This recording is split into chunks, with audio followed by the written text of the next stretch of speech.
আর আমরা যেন জালেম হয়ে না যাই। জালেম হলে আমাদের বাড়িও আল্লাহ এরকম হানিফের বাড়ির মতো পরিত্যক্ত করে দেবে। কথা বলে না কেন? শুধু কি হানিফের বাড়ি, সারা বাংলাদেশে যত জালেমের বাড়ি আপনি তাকান। এই নওগাঁ, আমি নাম নিলাম না, যাদেরকে দাপট ছিল দেখেছেন, কোথায় তারা? কই সেই বক্স চেয়ারম্যান কই? আওয়াজ আসছে না খুঁজে। মজুমদার সাহেবকে দেখলাম শরীর টলাতে জ্বলাতে যাচ্ছে, আর মানুষ ঘৃণা ভরে তার দিকে তাকাচ্ছে।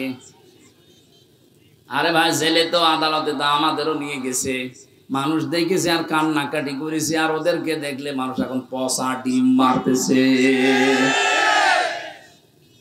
কি দাপট ছিল তাদের! আল্লাহ সবগুলো মাটির সাথে মিশিয়ে দিয়েছেন। কর্নেল ফারুক খানকে দেখলাম নিজে চলতে পারে না, অন্যের সাহায্যে লাঠি নিয়ে চলছে। আপনারা জেলে যারা যাননি তারা বুঝবেন না, আমি নিজে জানি, 3 বছর ছিলাম জেলের ভেতরে। যদি সত্যি আরামে থাকতে চান, বাইরে থেকে আপনারা টাকা পাঠানো লাগবে, নয়তো আপনি আরামে থাকতে পারবেন না। ওখানে কেউ কারো না। ওদের যে অবস্থান দেখলাম, ওদের টাকা পাঠাবে কে? কারণ যারা পাঠাবে তারাই তো পালিয়েছে। কথা বলে না কেন?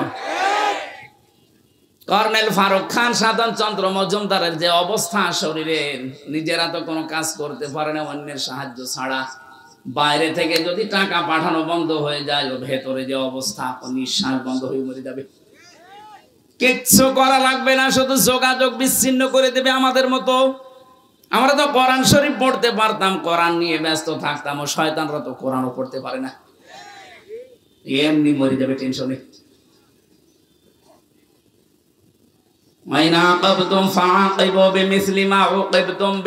কিছু করি না, যতটুকু করেছো অতটুকু যদি করি বাঁচতে পারবা না, এমনি নিঃশ্বাস বন্ধ হয়ে মারা যাবা।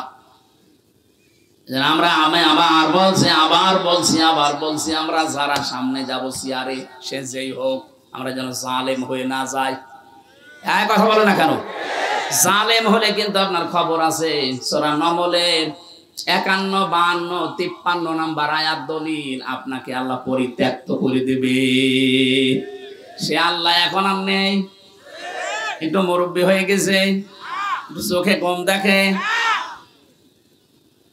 লা তাআখুযুহু সিনাতুন ওয়ালা নাওম। আল্লাহ পাক বলেন, আমি ঘুমাই না, ঘুমের তন্দ্রা পর্যন্ত আমার আসে না, আমি ঘুমাইও না। আমি যদি ঝিমিয়ে যাই, তামাম পৃথিবী আমার সৃষ্টি জগৎকে দেখবে, একটার সাথে আরেকটা ধাক্কা লেগে সব চুরমার হয়ে যাবে। এই জন্য আমি ঘুমাই না, এটা ঠিক রেখেছি। আমার ঝিমানিও আসে না, ঘুমের ভাবও ধরি না। সুতরাং উনি ঠিক জায়গা মতো আছে, ওনাকে ওই জায়গায় বিশ্বাস করা লাগবে যে সবার উপরে কে। আরো জোরে বলেন। বাংলাদেশে একটা শিরিক এখনো পর্যন্ত জারি আছে, এটা আমরা তুলে দিতে চাই। কি? যারা বলে ক্ষমতার উৎস জনগণ, এটা শিরিক। কারণ এটা আল্লাহর কাজ। ক্ষমতার উৎস কে? আপনি যদি মনে করেন আমারে বলছে, হ্যাঁ আমি আপনাকেই বলছি, কারণ আমি দেখতে পাচ্ছি আপনি কোরআনের চোখ লাগিয়ে যে আপনি জাহান্নামে যাচ্ছেন। যারা এই বিশ্বাস করেন ক্ষমতার উৎস জনগণ, এটা শিরিক। আর শিরিক করলে সেই লোকটা হয় মুশরিক। কথা বলেন না? মুশরিকের জন্য আসল জায়গা জাহান্নাম। ইন্নাহু মাইয়ুশরিক বিল্লাহি ফাকাদ হারামাল্লাহু আলাইহিল জান্নাহ ওয়া মাওয়াহুন নার ওয়া মা লিয-যালিমিনা মিন আনসার। বলেন আল্লাহু আকবার। দুনিয়ায় আর যাই করেন সব আল্লাহ হয়তো মাফ করে দিতে পারে, তার সাথে যেগুলো, কিন্তু শিরিক যদি করেন আপনার মাপ নেই, আপনার জায়গা জাহান্নাম যাওয়াই লাগবে। আপনার জন্য জান্নাত আল্লাহ হারাম করে দেয়। এই জন্য এই শিরিকে যারা আছেন যে ক্ষমতার উৎস জনগণ, ক্ষমতায় দিতে পারে জনগণ, এটা কিন্তু শিরিক চলছে। এই বিশ্বাস এখনই পাল্টাতে হবে, ক্ষমতার উৎস কে? হ্যাঁ বলেন না কেন? যাদের বিশ্বাস নেই এক্ষুনি পরিবর্তন হওয়া লাগবে। না কিসের কারণে আসলেন এখানে? আপনার রূপ দেখাতে এসেছেন, আপনার রূপের মতো রূপ আর এখানে কারণ নেই। পাল্টাতে হবে। আমি এক কথাই বলছি, শিরিক কাকে বলে? আল্লাহ যেটা পারে ওইটা অন্য কেউ পারে, এই বিশ্বাস করার নাম শিরিক। কথা বলেন? আল্লাহ যেটা পারে ওইটা অন্য কেউ পারে এই বিশ্বাস করার নাম? আরো জোরে বলেন, বলেন।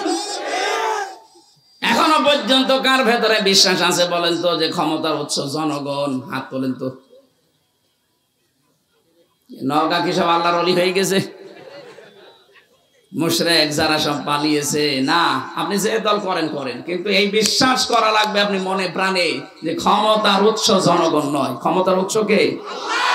যদিও শুনতে ছোট মনে হচ্ছে, এই আর কি, আরে আর কি মানে এইটাই তো আপনার জান্নাত জাহান্নামের গ্যারান্টি। আপনার ইমানই যদি ঠিক না থাকে জান্নাত যেতে পারবেন? সুতরাং আশা করছি এটা যাদের বুঝে হোক না বুঝে হোক ভুলে আছেন আপনি পাল্টিয়ে যাবেন। আমি সূরা নাহাল 14 নম্বর পারা 19 নম্বর পৃষ্ঠার প্রথম নম্বর লাইনের 112 নম্বর আয়াত, একটা আয়াত পড়েছি। লক্ষ লক্ষ হাদিসের একটা হাদিসের 4 ভাগের 1 ভাগ পড়েছি। দেখেন তো এই আয়াতের এই হাদিসের ভেতরে কি আছে। আমার গলা বসে যাচ্ছে মানে, এই মাই গলা কি আওয়াজ কমে গেল কেন?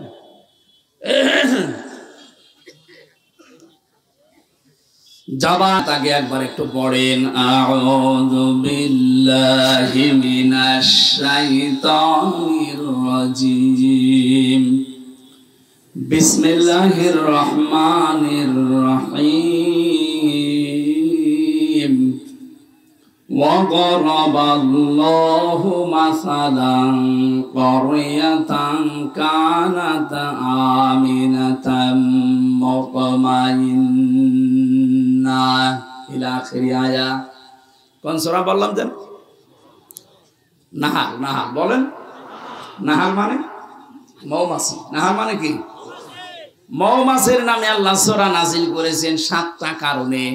1 নাম্বার কারণ হচ্ছে এই পৃথিবীতে একবার মাত্র মৌমাছিকে আল্লাহ একটা আদেশ দিয়েছিলেন, ওয়া রাব্বুকা ইলান নাহালি আনিত্তাখিযি মিনাল জিবালি বুয়ুতা ওয়া মিনাশ শাজারি ওয়া মিম্মা ইয়ারিশুন। রব্বুল আলামিন বলেন মৌমাছির মধ্যে আমি একবার ওহী করেছিলাম যে 3টা জায়গায় বাসা বাঁধবা। কয় জায়গায়? 1 নম্বরে পাহাড়ে, 2 নম্বরে মানুষের ঘরের কার নিচে, ছাদে, সালে, 3 নম্বরে গাছের ডালে। হে নবী আপনি দেখতে পাবেন এই 3টা জায়গা ছাড়া আজ পর্যন্ত মৌমাছি কোন জায়গায় বাসা বাঁধে না। কিয়ামত পর্যন্ত আল্লাহর এই একটা আদেশ মেনে চলবে। সুবহানাল্লাহ বলতে পারেন? ছোট্ট একটা প্রাণী আদেশ পেয়েছে কয়বার? আরো জোরে বলেন। একবার মাত্র আদেশ পেয়ে কিয়ামত পর্যন্ত এর উপরেই তারা থাকবে। ওদের বাসা হয় দেখবেন পাহাড়ে। আমাদের দেশে তো পাওয়া যায় কম, এটা তামিলনাড়ুতে পাওয়া যায়, নেপালে বিশাল বিশাল পাহাড়। আমি তামিলনাড়ু দেখেছিলাম বড় বড় পাহাড়ে, ওখান থেকে মধু কেটে কেটে নিয়ে আসতেছে, কালো মধু। 2 নম্বরে আপনি গাছের ডালে দেখতে পাবেন, সুন্দরবনে যান, খুলনাতে দেখেন মধু কিভাবে হয় গাছের ডালে। 3 নম্বরে মানুষের ঘরের চালে, ছাদে, এই কার্নিশে, দেওয়ালে। একটা আদেশ পেয়ে যদি ওরা কিয়ামত পর্যন্ত এর উপরে অটুট থাকতে পারে, আমাদেরকে আল্লাহ একটা নয় কোরআনে 500 আদেশ দিয়েছেন। কয়টা বলেন বলেন? একটাও আপনি মানেন না। মৌমাছির চাইতেও আপনি নিকৃষ্ট হয়ে গেছেন। ওদের একটা আদেশ দিয়ে যদি কিয়ামত পর্যন্ত ওর বিপরীত না হয়, ব্যত্যয় না ঘটে, কি করেন আপনি? আপনার বিবেক কি মরে গেছে? 500টা আদেশ পেলেন, একটাও মানেন না। সম্মানিত মা বোন যারা এসেছেন, আপনাদেরকে আল্লাহ যে আদেশ দিয়েছেন সবচাইতে বড় আদেশ আপনার জীবনের জন্য পর্দা। অথচ অধিকাংশ পরিবারে যেটা নফল নেই, মোবা হয়ে গেছে। পর্দা আছে শুধু টিভির পর্দা আর জানালার পর্দা আর দরজার পর্দা। ওদের যেখানে পর্দা থাকার দরকার ওখানে পর্দা নেই। কথা বলেন না কেন? মেয়ে লোক কিভাবে আওয়াজ করবে, কতটুকু জোরে আওয়াজ করে কথা বলবে, এই আওয়াজ পর্যন্ত আল্লাহ কোড করে দিয়েছেন যে এই স্তরে তাদের আওয়াজ হবে এবং এইভাবে তারা কথা বলবে মানুষের সাথে। মেয়েরা যারা এসেছেন আপনাদেরকে আমি একটু শুধু ইঙ্গিত দিয়ে এটা দিয়ে সূরা আহজাব 22 নম্বর পারা প্রথম নম্বর পৃষ্ঠা 3 নম্বর লাইনের 32 নম্বর আয়াত তাফসীরে খাজিনের ভেতরে আছে। ইয়া নিসান নাবিয়্যি লাস্তুন্না কাআহাদিম মিনান নিসাই ইত্তাকাইতুন্না ফালা তাখদা'না বিল কওলি ফায়াতমা'আল্লাযী ফী কলবিহি মারাদু ওয়া কুলনা কাওলাম মা'রুফা। আল্লাহ নবীর স্ত্রীদেরকে ডাক দিয়ে তামাম দুনিয়ার মেয়েদেরকে শিক্ষা দিচ্ছেন, হে নবীর স্ত্রীরা, এই ভালো করে শোনেন, হে নবীর স্ত্রীরা, যদি পর্দার আড়াল থেকে হেজাবের উপর থেকে কারো সাথে কথা বলতে চান, কথা বলবেন সঠিক কথা, মিথ্যা কথা বলবেন না, কিন্তু ভাষা হবে রুক্ষ সূক্ষ্ম। এখানে কি পেলেন? নবীর স্ত্রীদেরকে আমরা উম্মতেরা মা বলে ডাকি। মায়ের সাথে সন্তান যত খারাপ হোক, খারাপ আচরণ বলতে জেনা এই পর্যায়ে যেতে পারে, যত খারাপ সন্তান হোক অন্তত মায়ের সাথে কল্পনা করে না। অথচ আল্লাহ সেই মায়ের উদাহরণ দিয়ে বলছেন, মেয়েরা যদি বাইরে থেকে কারোর সাথে কথা বলতে চাও, কথা বলবা ঠিক কথা, মিথ্যা কথা বলা যাবে না, সে মোবাইলে হোক, ফোনে হোক, ফ্যাক্সে হোক। কিন্তু ভাষা করবা রুক্ষ সূক্ষ্ম, রাগা রাগা এমন ভাষায় কথা বলবা, ওই পার থেকে যে কল দিয়েছে ও যেন ভাবে আল্লাহ এ মানুষ না আজরাইল। কথা বলে না। 14 জন পুরুষের সাথে আপনি কথা বলতে পারেন মন খুলে? 14 জন। কয়জন বলেন না কেন? একজন আপনার বাবা, এটা ওই পাতানো বাবা না, আপন বাবা। 2 নাম্বার আপনার ভাই, এটা আপন ভাই। 3 নাম্বার আপনার ছেলে, এটা আপন ছেলে। অনেকে পাতানো ছেলের সাথে গল্প করে না, আপন ছেলে হওয়া লাগবে, আপন ভাইয়ের ছেলে, আপন বোনের ছেলে। এরকম 14 জন পুরুষের নাম আছে সূরা নিসাই। এই 14 জন পুরুষ বাদ দিয়ে পৃথিবীর কোন পুরুষের সাথে যদি কেউ মোবাইলে কথা বলতে চায়, সে যদি কাবা শরীফের ইমামও হয়, কথা বলবেন মিথ্যা কথা না, সত্য কথা, কিন্তু ভাষা হবে রাগ রাগ। যদি কল দিয়ে বলে, কে আপনি, কে কারে চান, আপনার স্বামী কোথায়, গোসলে গেছে, বাইরে গেছে, কি চান, পরে কল দেবেন, এই বলে কেটে দেবেন। আর যদি শাবনুরের কণ্ঠে বিআই সাহেব বলে গল্প আরম্ভ করে, 1 দিন 2 দিন 5 দিন 1 মাস পরে দেখবেন আপনাকে নিয়ে আল্লাহ রাস্তা চলে গেছে। কথা বলছে না? এগুলো দেশে হচ্ছে না? বলেন। মেয়েরা যারা এসেছেন এজন্য সাবধান, আল্লাহর এই আদেশটা আপনি আশা করছি মেনে চলবেন। আর আমরা যারা পুরুষ মানুষ আছি, 2টা ঔষধ বলছি আমাদের জন্য। অনেকে এখানে আছে নিজের বউ ভালো লাগে না, অন্যের বউ দেখলে কেমন যেন মন চলে যায়। জোরে বলেন সুবহানাল্লাহ, নাউযুবিল্লাহ। বহু আল্লাহর ওলি এখানে আছে, চেয়ারম্যান বিচার করতে করতে শেষ। এক কথা বলছেন না কেন? ওরা কি আর প্রেম বিচার করে না? এর বউ ওর সাথে, ওর বউ ওর সাথে, মনে হচ্ছে খালা তো ভাইয়ের সাথে বেড়াতে যাচ্ছে না। এখানে 2টা ঔষধ আল্লাহর নবী আমাদেরকে দিয়েছেন আল্লাহর কোরআনে কারিমে সূরা নূর 30 নম্বর আয়াত। আমরা যারা আজ নিজের স্ত্রীকে আর ভালো লাগে না, বলে এক জিনিস আর কতদিন, ওই মহিলাও যদি বলে এক জিনিস আর কতদিন, এক কথা বলছে না কেন? এই রোগের জন্য শয়তান দায়ী, ও আমাদেরকে ওয়াসওয়াসা দেয়। এটার জন্য বাঁচতে হলে কয়েকটা বিষয়, বিশেষ করে 2টা ঔষধ এখন থেকে খাওয়া লাগবে, একটা হোমিওপ্যাথি, একটা অ্যালোপ্যাথি। হ্যাঁ, কোরআনে কারিমে সূরা নূর কত নাম্বার আয়াত বললাম? 30। বলেন বলেন। যেহেতু দলিলগুলো লম্বা করা যাচ্ছে না, আপনি বাড়ি যেয়ে মিলিয়ে নেবেন। রব্বুল আলামিন বলেন, ওয়াকুল লিল মুমিনিনা ইয়াগুযু মিন আবসারিহিম ওয়া ইয়াহফাযু ফুরুজাহুম যালিকা আযকা লাহুম ইন্নাল্লাহা খাবীরুম বিমা ইয়াসনাউন।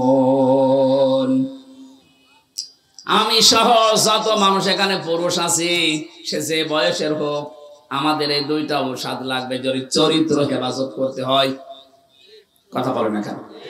আল্লাহ বলেন, মুমিন পুরুষেরা আপনি বলেন তাদেরকে, তারা যেন পরনারী দেখলেই চোখ নিম্নগামী করে রাখে। 2 নম্বরে লজ্জা স্থানের হেফাজত করে। সত্যি যাদেরকে শয়তান ওয়াসওয়াসা দিয়ে ধোঁকা দিয়া যে পুরা পরিবেশটা পরিবারটা ধ্বংস করে ফেলছে, যারা পরকীয়া প্রেমের দিকে ঝুঁকে পড়েছেন, যারা বিবাহিত কোনো স্ত্রীর সাথে লাইনে আছেন, এমনি যদি আপনার বিয়ে করতে মন চায়, অবিবাহিত কোনো কারোর সাথে কথা বলে আপনি ঠিক করে ফেলেন, কিন্তু বিবাহিত কোনো মহিলার সাথে লাইন করলে আপনার দুনিয়াও শেষ, আখিরাতও শেষ। 1 নম্বরে আপনি তার স্বামী যদি বৈধভাবে তালাক না দেয়, আপনি জীবনও তারে বিয়ে করতে পারবেন না। বা 2 নম্বরে তারে ছাড়া আপনি বাঁচতেও পারবেন না, কষ্টে মরবেন। এরকম পরকীয়া প্রেম অন্যের স্ত্রীর সাথে চালিয়ে যাচ্ছে আল্লাহর নাম নিয়ে। এখানে নেই? কারা কারা আছেন হাত তোলেন তো। এই এলাকায় মনে হয় এগুলো চলে না, কারণ শরীর চলে না, এরা করবে কি?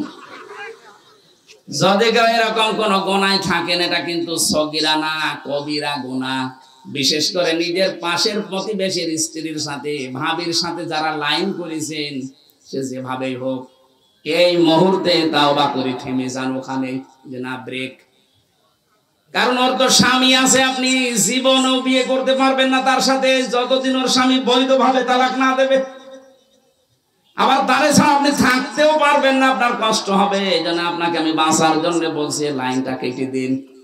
এখনই ওদের মোবাইল নাম্বার ডিলিট করা লাগবে। যাদের অন্য জায়গায় লাইন আছে, মোবাইল নাম্বার এক্ষুনি ডিলিট করে দেবেন। সে হোয়াটসঅ্যাপ হোক, ইমোতে হোক, মেসেঞ্জারে হোক, আর নাম্বারে হোক, এক্ষুনি ডিলিট করা লাগবে। কারা কারা এগুলো করবেন হাত তোলেন তো। কোন এলাকায় বাস দিয়েছেন? শব্দ বলি বসে আছে। আলহামদুলিল্লাহ। সম্মানিত মা বোনেরা, আপনার এই স্বামীরা মানুষ না, এসব ফেরেশতা। এরা এক নারীতে আসক্ত। আলহামদুলিল্লাহ। এই ঔষধ মনে হয় আপনারা খাচ্ছেন। 14 জন নারী বাদ দিয়ে আপনার এই চক্ষুকে নিম্নগামী করে রাখা লাগবে, যত সুন্দরী যত পরিমণি সামনে আসুক না কেন। 14 জন। নিজের আপন মা, নিজের আপন বোন, আপন খালা, আপন ফুফু, নিজের আপন মেয়ে, পুত্রবধূ, এরকম 14 জন মহিলা বাদ দিয়ে যারা সামনে আসবে না, ওইটা আমার জন্য আর দেখা যায় না। সঙ্গে সঙ্গে চোখ নিম্নগামী করা লাগবে, এটা আল্লাহর নির্দেশ। 2 নম্বরে লজ্জা স্থানের হেফাজত করা লাগবে। ভারত বহু চেষ্টা চালিয়েছিল, পিনাপ করা পত্রিকা, আকাশ সংস্কৃতির নামে বিভিন্ন উলঙ্গ অর্ধ উলঙ্গ ছবি, সিনেমা, থিয়েটার দিয়ে আমাদের লজ্জা স্থান যেন ধ্বংস হয়ে যায়, পারে না। কথা বলে না কেন? হাজার হাজার লক্ষ লক্ষ ওয়েবসাইট থেকে বিভিন্ন কন্টেন্ট, এখন যিনি তথ্যর দায়িত্বে আছে নাহিদ ইসলাম, উনি সরিয়ে ফেলার চেষ্টায় আছে। ছোট মানুষ তো একা একা আর কি করবে। যারা আছি আমরা নিজেরা সচেতন হব। বাইরে দেখা যেটা জায়েজ নেই, মোবাইলে কম্পিউটারে ওটা দেখা জায়েজ নেই। এক কথা বলছেন না? যখনই আসবে সামনে মনে করবেন না আল্লাহ আমাকে দেখছে, ফেরেশতারা লিখছে, আজরাইল পেছনে দাঁড়িয়ে আছে, যে কোনো সময় আমাকে ধরতে পারে। এই 3টা জিনিস যদি সামনে থাকে, যত রকমের মন আপনার যেদিকে যাক, আপনাকে ফিরিয়ে রাখতে পারবে ইনশাআল্লাহ। কিন্তু আপনার মনটা শক্ত করা লাগবে। আপনি যেন মনের উপরে কন্ট্রোল আনতে না পারেন না, আপনাকে এই উলঙ্গ ছবি, সিনেমা, থিয়েটার থেকে আপনাকে কেউ বাঁচাতে পারবে না। হয়তো আপনার মায়ের ভয়ে, চেয়ারম্যানের ভয়ে সামনাসামনি করলেন না, কিন্তু গোপনে এমন জায়গা আছে যেখানে বাধা দেওয়া আল্লাহ ছাড়া আর কেউ নেই। কথা বলে না কেন? আমি সহ যারা এসেছি, আমাদের চরিত্রকে যদি পবিত্র রাখতে হয়, পরিষ্কার করা লাগে, নিরাপদ করতে হয় চরিত্র, অবশ্যই যেটা সামনে দেখা যায় যাচ্ছে, এটা মোবাইলে দেখা যায় যাচ্ছে। যেটা সামনে দেখা যায় নেই, নিজে দেখলে আনন্দ পান, আর অন্য কেউ দেখলে আপনার লজ্জা লাগে, এই মুহূর্তে ওইটা ডিলিট করে দিন, নয়তো আপনার কবিরা গুনাহ হচ্ছে অল টাইম। এরকম জিনিস মোবাইলে নেই। আমি কথা বোঝাতে পেরেছি? নিজে দেখলে আনন্দ লাগে, অন্য কেউ দেখলেই আপনি লজ্জা পান। এমন কোন কন্টেন্ট, এমন কোন সিন, সিনারি, নাচ গান হোক, সিনেমা হোক, যদি থাকে এক্ষুনি ভাই ডিলিট করা লাগবে। ভাই মাহফিল শুধু শুনতে আসে না। এখন যদি লজ্জাও পান, মোবাইল বের করতে বাড়ি যাওয়ার আগেই ডিলিট করে দেবেন। কারা কারা করবেন হাত তোলেন। আপনার বাটন মোবাইল আপনি হাত তুলেছেন কোন কারণে? হ্যাঁ, ও ছাতায় কি আছে? আলহামদুলিল্লাহ, এ মুরব্বীর মোবাইলই নেই। ও সবসময় আল্লাহ রসুল নিয়ে আসে, ওর মোবাইলই নেই। আলহামদুলিল্লাহ। এবার আসেন আমরা সেই গ্রামের দিকে যাই।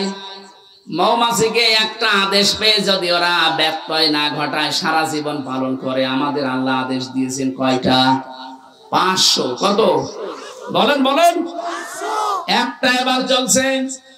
অবরাবাল্লাহু মাসালান ক্বরিয়াতান কানাত আমিনাতাম মুতমাইন্না।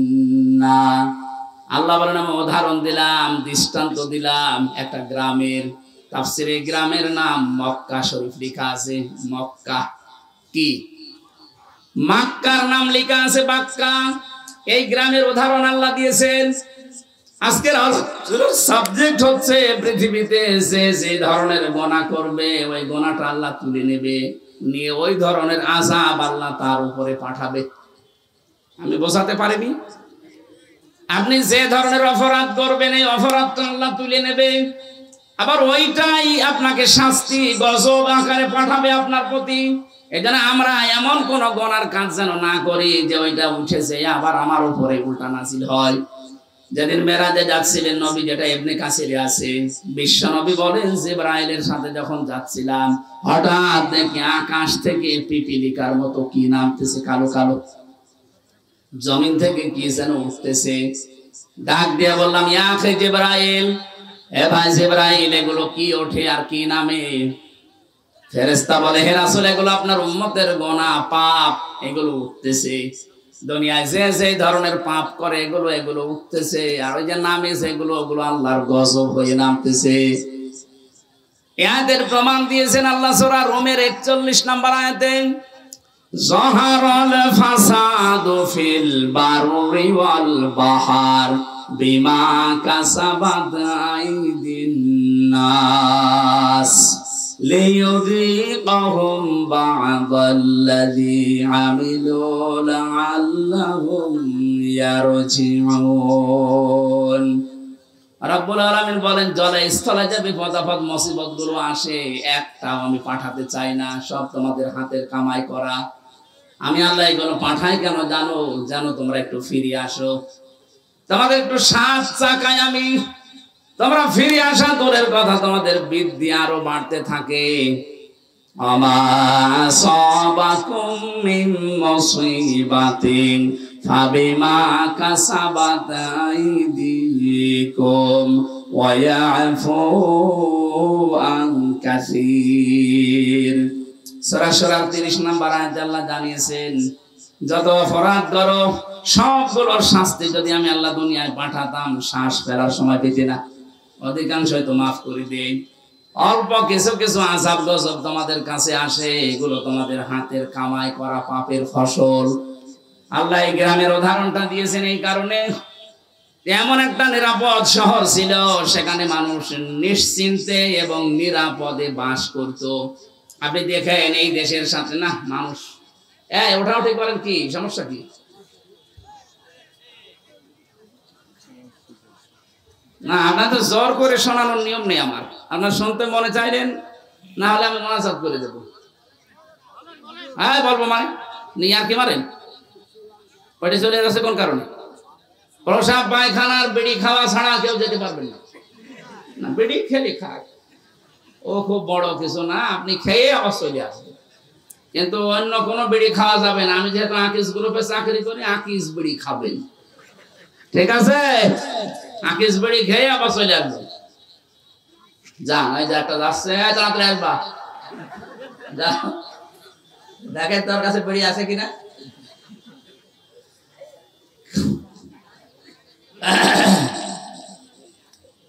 নওগাঁবাসী, আমি যেটা বোঝাতে চাচ্ছিলাম 1947 সালের দিকে আপনি তাকান, এ দেশটা একটা নিরাপদ জায়গায় কিন্তু ছিল। আল্লাহ পাক বলেন কানাত আমিনাতাম মুতমাইন্নাতান, দুইটা জিনিস সেই জায়গায় সেই দেশে ছিল।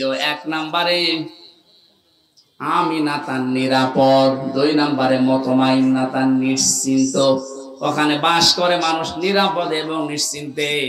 হঠাৎ বিশ্বের একটা ষড়যন্ত্র ধাক্কা লেগে 47 সালে আমাদের সাথে ভাগ হয়ে গেল। আমার দাদারা কথা বলে না কেন?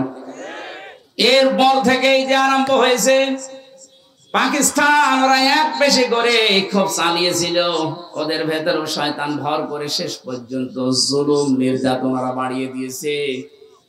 আল্লাহ রাব্বুল আলামিন ৭১ সালে আমাদের দেশটাকে অনেকগুলো জীবনের ইজ্জতের মাধ্যমে দেশটা আমাদের দিলেন। রাব্বুল আলামিন বলেন ইয়াতি হারিজুহা রাগাদাম মিন কুল্লি মাকান, তাদের কাছে রিজিক আসতো, জীবন উপকরণ আসতো বিভিন্ন সাইড দিয়ে। এখানে আমি সাইডের কথা তাফসীরে পেয়েছি, ইয়েমেন, সিরিয়া, আশপাশে যে দেশগুলো আছে ওখান থেকে আল্লাহ ব্যবসায়িক মাধ্যমে বিভিন্ন কায়দায় তাদের কাছে মাল, জীবন উপকরণ বলতে যা লাগে সব পাঠাতেন রিজিক হিসাবে। আমাদের কাছেও বেশ আসছিল সারা বিশ্বের 257টা রাষ্ট্র এখন পৃথিবীতে। 47-এর আগের ইতিহাস একটু পড়ে এনে দেশটা কিন্তু ভালোই চলছিল। ফাঁকা ফারাত বিআনউমিল্লাহ, আল্লাহ বলেন ওরা যখন আমার নিয়ামতের সাথে কুফরি করলো। এখানে নিয়ামতের 2টা বর্ণনা আছে। 1 নম্বরে আসল নিয়ামত হচ্ছে আল্লাহর বিধান, 2 নম্বরের নিয়ামতের নাম মুহাম্মাদুর রাসূলুল্লাহ। ওরা যখন বিভিন্ন উপকরণ রিজিক পাওয়ার পরও আমার পাঠানো বিধান এবং আমার রাসূলের সাথে কুফরি করা আরম্ভ করেছে, আমি আল্লাহ তাদের পোশাক পরিয়ে দিয়েছি মজা চাকানোর জন্য। লিবাসাল জুই ওয়াল খাউফি, 1 নম্বরে ক্ষুধা দারিদ্রে, 2 নম্বরে ভয়। এই যে দুর্ভিক্ষের পোশাক, ক্ষুধার পোশাক এবং ভয়ের পোশাক পরিয়েছিলাম, বিমা কানু ইয়াসনাউন, তারা যা করতো এর কারণে। এবার আসেন আমরা এই দেশের সাথে আয়াতটা মিলে, এটা তো মক্কা শরীফের সাথে। ওই জামানায় যখন আল্লাহর বিধান ওরা মানে নাই, আল্লাহর পাঠানো নিয়ামত রাসূলুল্লাহ, লাকাদ মান্নাল্লাহু আলাল মুমিনিনা, পৃথিবীতে আল্লাহর নবী মুমিনদের জন্য একটা নিয়ামত। একটা কি? এই নিয়ামতকে ওরা না মেনে যখন জুলুম, অত্যাচার, নির্যাতন এমনকি দেশ থেকে তাড়িয়ে দিয়েছে। এখন তো নবী নেই, নবীর ওয়ারিস আছে। এই 15.5 বছরে নবীর ওয়ারিসদের সাথে আপনি যা করেছেন, এই কারণে এই বিপদগুলো আল্লাহ দিয়েছে। দুর্ভিক্ষ বলেন, ভয় বলেন, এই যে এখন বিভিন্ন ষড়যন্ত্রের ভয় চলছে, এগুলো সব আলেমদের সাথে খারাপ ব্যবহারের পরিণাম। ওই জামানায় তারা নবীর সাথে করেছিল, এই জামানায় নবীর ওয়ারিসদের সাথে করছে। কি করেছেন বলেন তো 15.5 বছরে? বিশেষ করে অন্য জাতি বাদ দিলাম, আলেমদের সাথে। আমি ছোট হয়ে খাটো হয়ে যাই হয়ে আমার নামের আগে একটা আলেম লেখা আছে। কোন কারণে এরকম আচরণ করলেন আপনারা?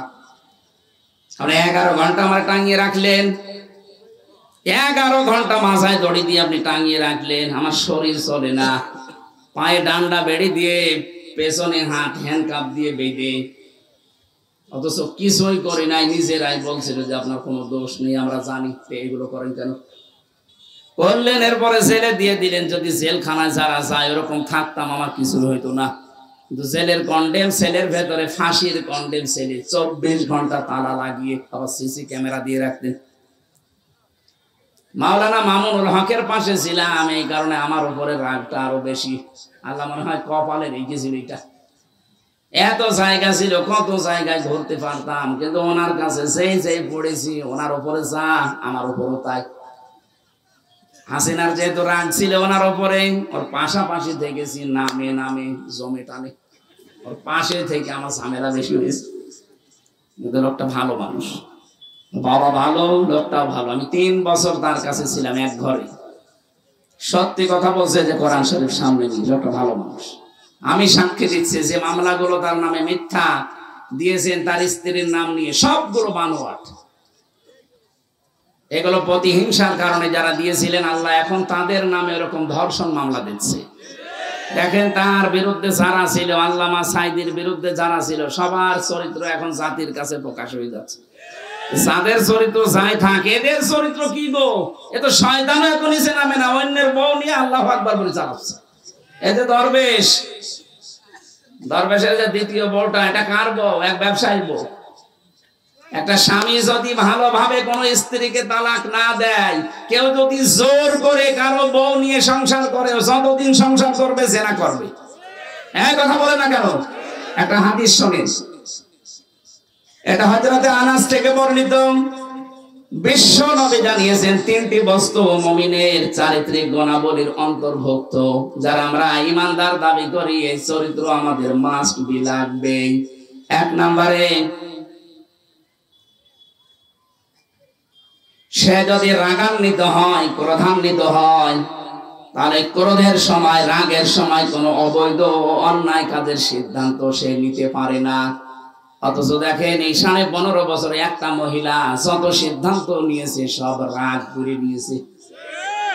আলেমদের প্রতি বলেন, জালেমদের প্রতি বলেন, যাই করেছে সব একক সিদ্ধান্তে রাগ করে করেছে। এটা মুমিনের চরিত্র না।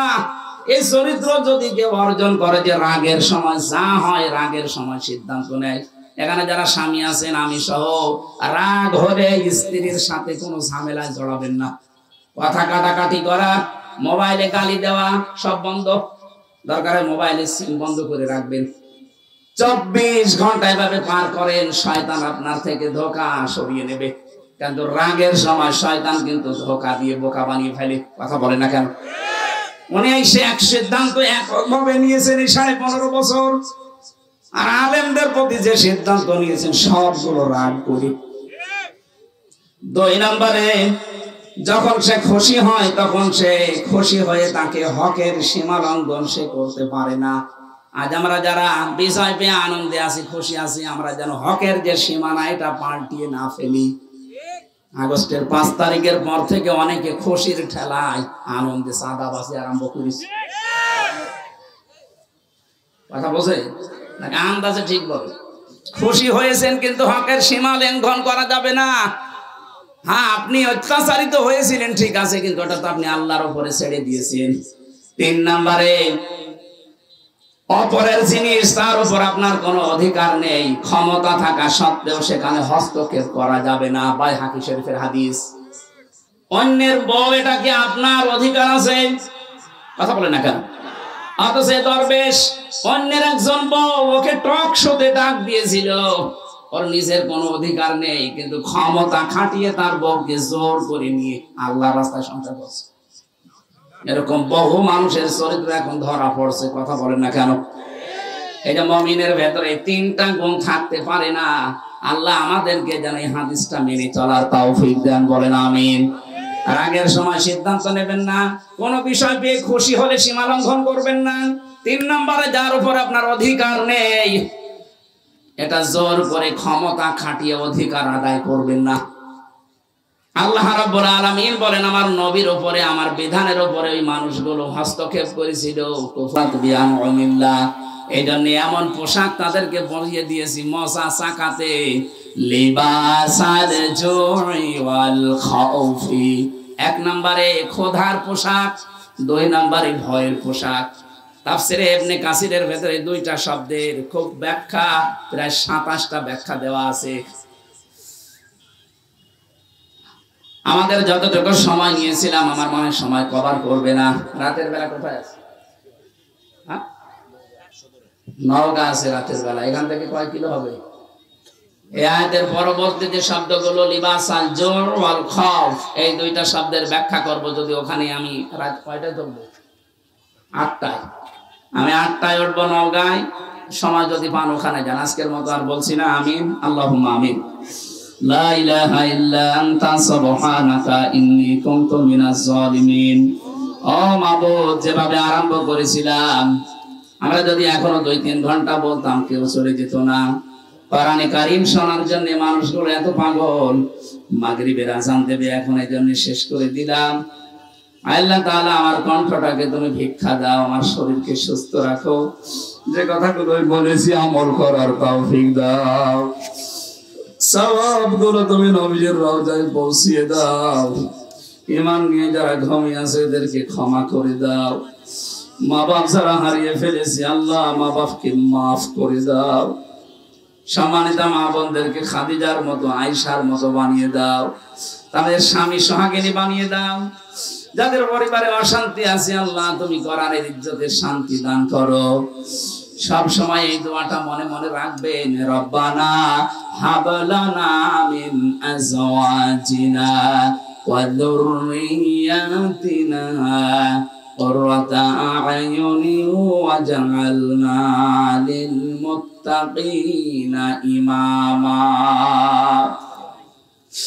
সূরা ফুরকানের ৭৪ নম্বরে আয়াতটা আল্লাহ আমরা যেন সব সময় পড়ে আমাদের স্ত্রী সন্তানগুলো আমাদের চোখের শীতলতাকারী হয়ে যায়, সেই সুযোগ করে দাও। মাহফিলের প্রধান অতিথি আমাদের অভিভাবক, আমাদের চেয়ারম্যান এনামুল হককে কবুল করো। আজকের বিশেষ মেহমান মাওলানা হাফেজ মাওলানা মুয়াজ্জিম হোসেন অসুস্থ আছে শারীরিক ভাবে। আল্লাহ তুমি তাকে শেফায়ে কামিলা আজেলা নসিব করে দাও। তোমার এই গোলামটাকে দ্বীনের কারণে আরো হায়াতটা বাড়িয়ে দাও।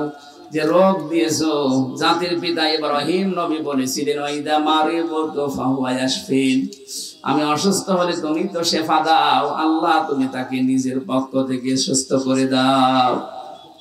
আমি 3টা বছর জেলখানায় থাকার কারণে আমি অসুস্থ হয়ে গেছি শারীরিক ভাবে। আল্লাহ তুমি আমাকে শেফায়ে কামিলা আজেলা নসিব করে দাও। এই মাহফিলের জন্য যারাই কষ্ট করেছে, যেইভাবে কষ্ট করেছে আল্লাহ তাকে তুমি ওইভাবে পুরস্কার দাও। চর্ম চোখে বড় দেখতে আশা জাগে যে তোমার কালাম দিয়ে দেশটা চলছে। দলমত নির্বিশেষে ঐক্যবদ্ধ হয়ে তোমার কালামকে প্রতিষ্ঠা করার তৌফিক দাও।